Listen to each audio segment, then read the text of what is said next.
ضيع. مع الوضع في الاعتبار ان اللي عايز يخرب ويهد ويضيع عمره ما هيقدر بعد كده يبني تاني. اللي بيهد ما يعرفش يبني، اللي بيخرب ما يعرفش يبني. فكانت الفترة صعبة جدا، وبقيت كل يوم أحداث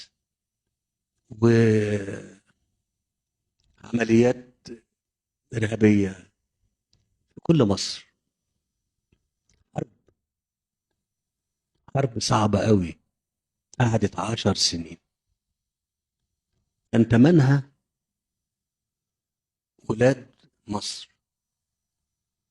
ولاد مصر هم اللي خلونا دلوقتي قاعدين كده بالوضع اللي احنا فيه ده.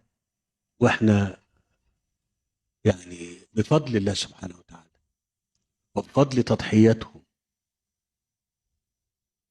هو ده في 10 سنين من الحرب. ان دي حرب ضروس، وكان كتير من الناس في مصر يقولوا هتنتهي ولا هنفضل عايشين ده على طول. لان كانت التجارب السابقة بتقول ان الحرب على الارهاب ما بتنتهيش، ومحدش بيقدر يكسب. ده ناس